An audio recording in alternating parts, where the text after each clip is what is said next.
ഞാൻ ഭാരതീയ മസ്ദൂർ സംഘം BMSന്റെ കൊല്ലം ജില്ലാ ജോയിന്റ് സെക്രട്ടറിയായി പ്രവർത്തിക്കുകയാണ്. ചടയമംഗലം മേഖലയുടെ പ്രഭാരി കൂടിയാണ്. നമുക്കെല്ലാവർക്കും അറിയാം, കഴിഞ്ഞ കുറച്ച് നാളായിട്ട് ചടയമംഗലം ജഡായിപ്പാറയിൽ തൊഴിലാളികളുടെ വിഷയങ്ങളുമായി ബന്ധപ്പെട്ട് BMS ശക്തമായ രീതിയിൽ സമരവുമായി മുന്നോട്ട് പോയിക്കൊണ്ടിരിക്കുകയാണ്. കൊല്ലം ജില്ലയിൽ ലേബർ ഓഫീസിൽ 2 ചർച്ച നടക്കുകയുണ്ടായി. ഈ 2 ചർച്ചയിലും ഭാരതീയ മസ്ദൂർ സംഘത്തെ പ്രതികരിച്ച് BMSനെ പ്രതികരിച്ച് ഞാനും ഉണ്ടാകും. നമുക്കറിയാം, CITU, INTUC, AIT തുടങ്ങിയ ട്രേഡ് യൂണിയൻ വാതോരാതെ തൊഴിലാളികളുടെ ക്ഷേമത്തെക്കുറിച്ചും തൊഴിലാളികളുടെ അവകാശങ്ങളെക്കുറിച്ചും അവകാശങ്ങളെക്കുറിച്ചും എല്ലാം സംസാരിക്കുകയും എന്നിട്ട് രഹസ്യമായ രീതിയിൽ ഇന്ന് വൈകിട്ട് നമ്മുടെ കുരിയോടുള്ള ഹിൽ പാർക്ക് എന്ന് പറയുന്ന ഒരു ഹോട്ടലിൽ വെച്ച് രഹസ്യമായി മാനേജ്മെന്റുമായിട്ട് ഒരു ചർച്ച നടത്തുകയുണ്ടായി എന്നുള്ള വിവരം എനിക്ക് ലഭിക്കുകയുണ്ടായി.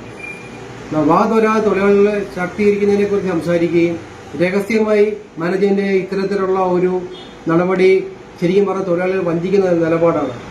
ഇതിനെതിരെ BMS ശക്തമായ രീതിയിൽ പ്രതിഷേധിക്കുകയാണ്.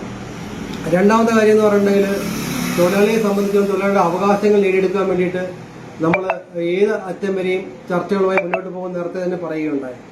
നമുക്കറിയാം, DLO ചർച്ച നടന്നുകൊണ്ടിരിക്കുകയാണ് ഇപ്പോൾ തന്നെ. ഇതിനിടയ്ക്ക് നമ്മുടെ തൊഴിലാളികളുടെ ഹരിയർ ഉൾപ്പെടെയുള്ള അവകാശങ്ങൾ നേടിയെടുക്കുന്നതിന് വേണ്ടിയിട്ട് BMS ക്ലെയിം പെറ്റീഷൻ നൽകാൻ വേണ്ടി ഉടനെ തന്നെ പോവുകയാണ്. ഇങ്ങനെയൊക്കെയുള്ള ഒരു സാഹചര്യത്തിൽ കേവലം തൊഴിലാളികളെ വഞ്ചിച്ചുകൊണ്ടുള്ള നിലപാടാണ് മറ്റ് യൂണിയനുകളിലൂടെ ഇപ്പോൾ എടുത്തിരിക്കുന്നത്. ഇതിനെതിരായിട്ട് തൊഴിലാളികൾ വ്യക്തമായ രീതിയിൽ ജാഗരൂകത, ഞങ്ങളെയൊക്കെ സംബന്ധിച്ച്, ഞങ്ങൾ ട്രേഡ് യൂണിയനെ സംബന്ധിച്ച് BMS ഒക്കെ ചർച്ചയ്ക്ക് പോകുമ്പം സാധാരണ രീതിയിൽ യൂണിറ്റിലുള്ള തൊഴിലാളികളെ അറിയിക്കും, ഇന്ന സ്ഥലത്ത് ചർച്ചയുണ്ടെന്ന്. അപ്പോൾ യൂണിറ്റിനെ പ്രതികരിച്ചുകൊണ്ട് തൊഴിലാളിയുടെ കൂടെ വരും. അല്ലെങ്കിൽ ആ ഒരു രീതിയിൽ നമ്മൾ ചർച്ചയ്ക്കൊക്കെ പോയാൽ കൃത്യമായിട്ട് സംഘടനാപരമായിട്ട് ആ നിർദ്ദേശങ്ങൾ അവരെ അറിയിച്ചിട്ടായിരിക്കും ചർച്ചയ്ക്ക് പോകുന്നത്. രഹസ്യമായ തൊഴിലാളികൾ അറിയാതെ ചർച്ച ചെയ്യുന്ന ഇത്തരം CITU, INTUC, AITUC യൂണിയനുകളുടെ ചതിയെക്കുറിച്ച് തൊഴിലാളികളെ നിങ്ങളെല്ലാവരും വ്യക്തമായിട്ട് ബോധ്യമുണ്ടാകണം എന്ന് പറഞ്ഞുകൊണ്ട് നിങ്ങൾക്ക് വേണ്ട എല്ലാ അവകാശവും നേരിടുന്ന BMS നിങ്ങളോട് ഉണ്ടാകുമെന്ന് ഒരിക്കൽ കൂടി പറഞ്ഞുകൊണ്ട് ഞാൻ എൻ്റെ എളിയ വാക്കുകൾ നിർത്തുന്നു. നന്ദി, നമസ്കാരം.